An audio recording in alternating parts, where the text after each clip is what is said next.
আসসালামু আলাইকুম রহমতুল্লাহি ওবরকাতুহু। সম্মানিত দর্শক, আমেরিকা এবং ইরানের যে যুদ্ধ, সেই যুদ্ধের পরিণতি এখন যে পর্যায়ে পৌঁছে গেছে, মোটামুটি নিশ্চিত যে আমেরিকা পরাজিত হয়েছে আর ইরান বিজয়ী হয়েছে। এখন যুদ্ধ যেভাবে বিরতি হবে, যুদ্ধ যেভাবে নিষ্পত্তি হবে, এটার উপর নির্ভর করবে বিশ্ব শান্তি, বিশ্ব পরিস্থিতি। যুদ্ধের নিষ্পত্তির উপর নির্ভর করবে মধ্যপ্রাচ্যে ইসরায়েল থাকবে কি থাকবে না, আমেরিকার যে সকল বেজ রয়েছে, ঘাঁটি রয়েছে, সেগুলো থাকবে কি থাকবে না। আর যুদ্ধের যে সকল শর্ত, সেই শর্তের উপর নির্ভর করবে আগামীতে এই বিশ্বে আমেরিকার মাতব্বরি কোন পর্যায়ে থাকবে। এই বিষয়গুলো নিয়ে আলোচনা করব। তার আগে এই যুদ্ধ নিয়ে আমরা একটু কথা বলে নিই। যুদ্ধ শুরু হওয়ার পর থেকে সারা দুনিয়ার যারা সাধারণ মানুষ, বেশিরভাগ মানুষ নৈতিকভাবে আমেরিকার পক্ষে ছিল না, নৈতিকভাবে ইরানের পক্ষে ছিল। এমনকি আমেরিকার যারা সাধারণ জনগণ এবং ইউরোপের সাধারণ জনগণ, যারা সাধারণত যুদ্ধের সময় নিজ নিজ দেশের পক্ষে থাকে এবং কোনো মুসলমান রাষ্ট্রের উপরে আক্রমণ হলে তার আগে যেভাবে পশ্চিমা গণমাধ্যমগুলোতে সেই মুসলিম রাষ্ট্রের বিরুদ্ধে প্রচার করা হয়, যেমন কর্নেল গাদ্দাফি, সাদ্দাম হোসেন, তাদেরকে ঠিক মানুষ না, অনেকটা দানব হিসেবে পশ্চিমা মিডিয়া দীর্ঘদিন ধরে তাদেরকে প্রচার করেছে। পরবর্তীতে যখন সে সকল দেশে পশ্চিমারা আক্রমণ চালিয়েছে, সবাই ধরে নিয়েছে যে এটা তাদের একটা ধর্মযুদ্ধ, ফলে টু শব্দ হয়নি। কিন্তু এক্ষেত্রে ইরানের ক্ষেত্রে একটা ব্যতিক্রম হলো যে ইরানের কোনো ব্যক্তির সম্পর্কে মানে ওইরকম একটা নেতিবাচক ধারণা পশ্চিমারা তৈরি করতে পারেনি।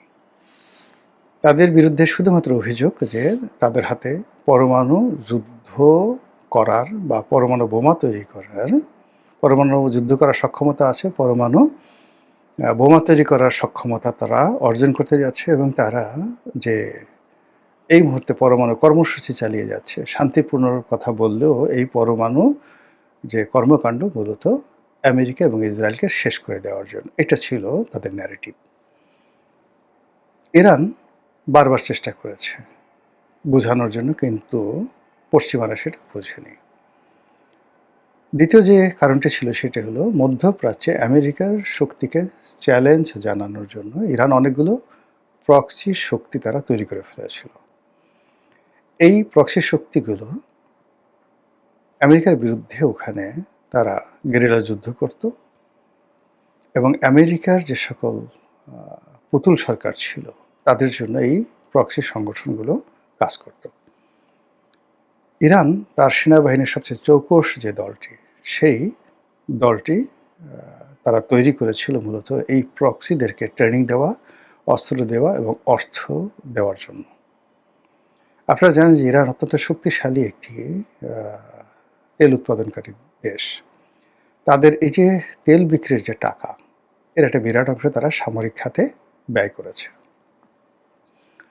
যেখানে মধ্যপ্রাচ্যের সব দেশই বিত্ত বিলাস, রাজপ্রাসাদ তৈরি করার জন্য ব্যয় করেছে, ইরান কিন্তু সেখানে হিজবুল্লাহর পেছনে, হামাসের পেছনে, ফিলিস্তিনিদের পেছনে, তারপর হুতিদের পেছনে অনেক অনেক টাকা খরচ করেছে। এবং এটা যে ইরানের একটা স্মার্ট ডিসিশন ছিল, এটা এই যুদ্ধের সময় প্রমাণিত হয়েছে।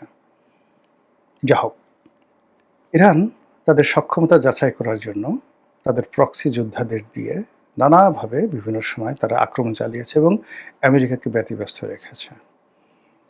আমেরিকাও ইরানকে ভয় পেত, ইসরায়েলও ইরানকে ভয় পেত, কিন্তু সিরিয়াতে যখন ইসরায়েলি বাহিনী এবং আমেরিকান বাহিনীর যে সম্মিলিত প্রচেষ্টা, সে প্রচেষ্টায় রাশিয়ানরা পিছু হটে যায়, এবং রাশিয়া যখন সিরিয়া থেকে সৈন্য প্রত্যাহার করে, আর অন্যদিকে কাসেম সুলাইমানি, ইরানের যে সেনাপতি, যিনি সিরিয়ার এই অঞ্চলের দায়িত্বে ছিলেন, প্রক্সি যোদ্ধাদেরকে ট্রেনিং দেওয়া থেকে শুরু করে সব কাজে, তাকে যখন অত্যন্ত সফলভাবে তারা মারতে পারল, এবং এই গত মানে ১.৫-২ বছরে যে ঘটনাগুলো ঘটেছে, তারা সেই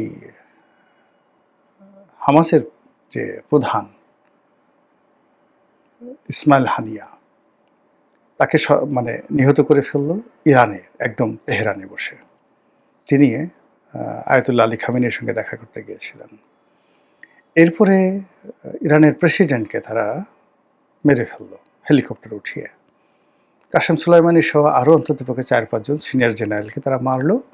আর যখন সেই সিরিয়াতে তারা সরকার পরিবর্তন করে ফেললো, বাশার আল আসাদের সরকার, বাশার আল আসাদকে রাশিয়া সরিয়ে নিল এবং রাশিয়া তার মানে সৈন্য সামন্ত গুটিয়ে নিল।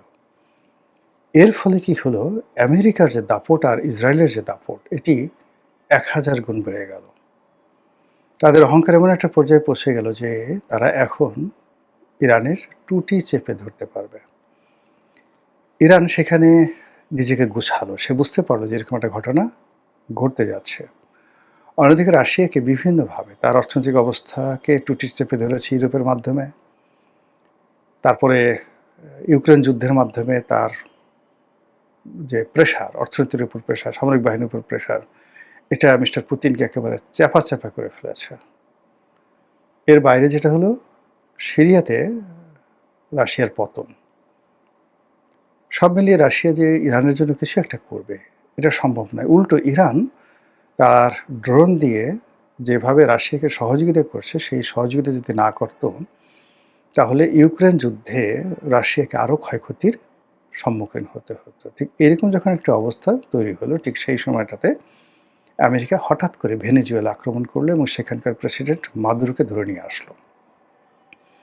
আর এই মাদুরোকে ধরে নেওয়ার আরও আগে তারা প্রায় ১২ দিনের যুদ্ধ করলো ইরানের সঙ্গে। যুদ্ধ করে তারা নিজেদের একটি অবস্থান জানান দিল এবং তারা বোঝার চেষ্টা করলো যে ইরান আসলে কি করতে পারে। এরপরে ওই ১২ দিনের যুদ্ধের পর তাদের আরও অহমিকাবোধ বেড়ে গেল এবং তারা সেই ভেনেজুয়েলাকে অবদমিত করে তাদের অ্যাম্বিশন এমন হয়ে গেল যে তারা আয়াতুল্লাহ আলী খামেনিকে ধরে নিয়ে আসবে অথবা তারা মেরে ফেলবে। এবং সেই অনুযায়ী এই যুদ্ধ শুরু হলো। যখন যুদ্ধ শুরু হলো, তখন সারা দুনিয়া এক বাক্যে বলল যে এ যুদ্ধ ৩-৪ দিনের বেশি হবে না। আমেরিকা এবং ইসরায়েল সম্মিলিতভাবে যেভাবে শুরু করেছে, এতে ইরানের পক্ষে টিকে থাকা সম্ভব নয়।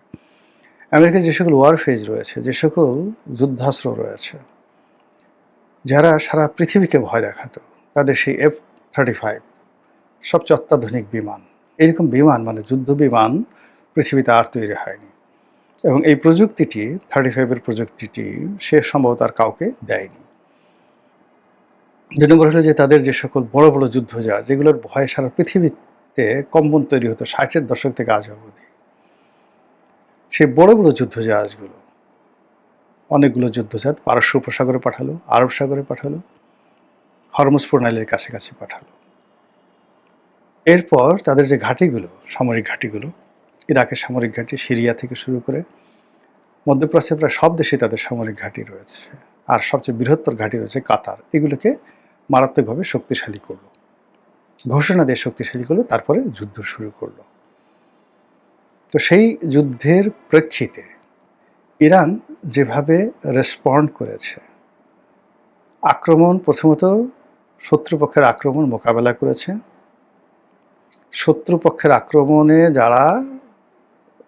যারা ক্ষয়ক্ষতির শিকার হয়েছেন, তারা এটাকে স্বাভাবিকভাবে নিয়েছে। এবং যেভাবে ইরানের সামরিক বেসামরিক নেতৃবৃন্দকে হত্যা করে সেখানে একটা রাজনৈতিক শূন্যতা তৈরি করার চেষ্টা করেছে, সেটা তারা মোকাবেলা করেছে।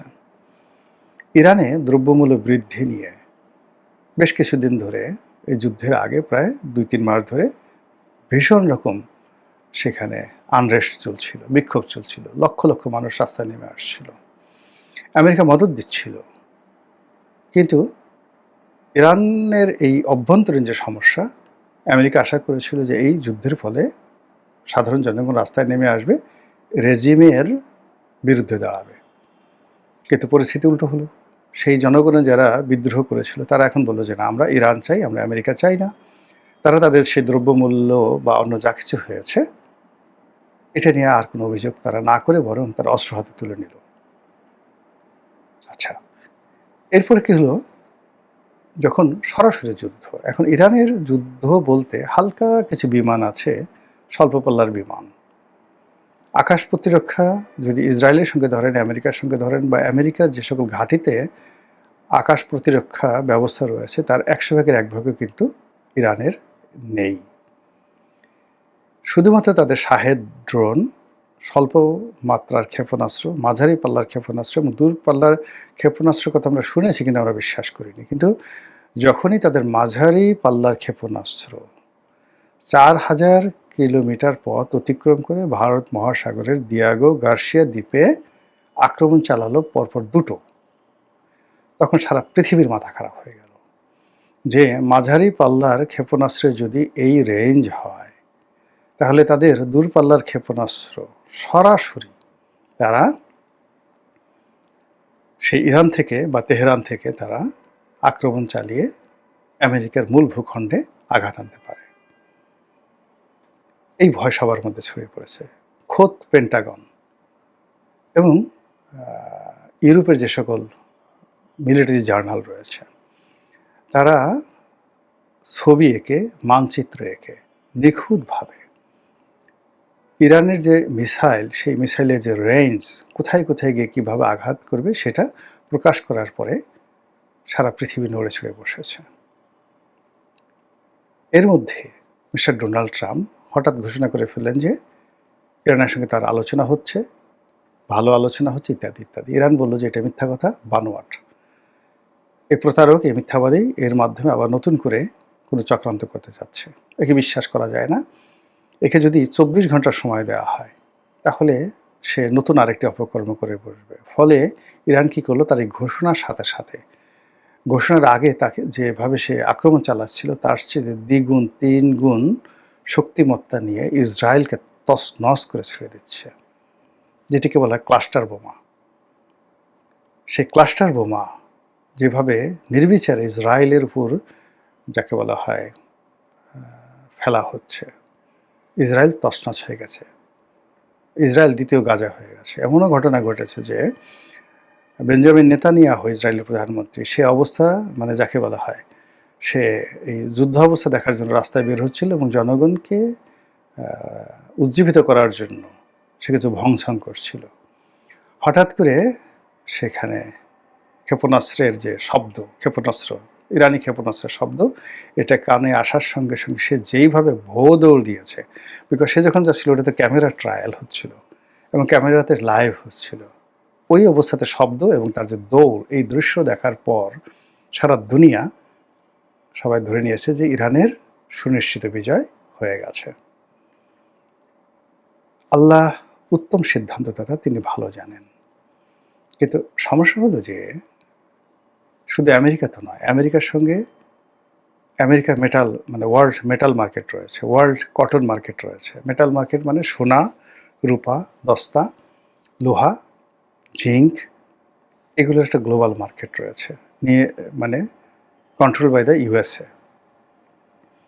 প্রযুক্তি দুনিয়া রয়েছে, ফেসবুক, টুইটার, গুগল থেকে শুরু করে এই যে আর্টিফিশিয়াল ইন্টেলিজেন্স, চ্যাট জিপিটি থেকে শুরু করার যা কিছু রয়েছে, সারা দুনিয়ার aviation business, both hardware and software, control by the USA. সারা পৃথিবীর যে সাপ্লাই অ্যান্ড চেইন, আমাজনের মতো কোম্পানি, শেয়ার মার্কেটের মতো মানে নিউ ইয়র্ক স্টক এক্সচেঞ্জের মতো প্রতিষ্ঠান, সারা দুনিয়ার সেই ওয়াল স্ট্রিট নামক যে স্থানটি রয়েছে, সারা পৃথিবীর অর্থনীতি নিয়ন্ত্রণ করে।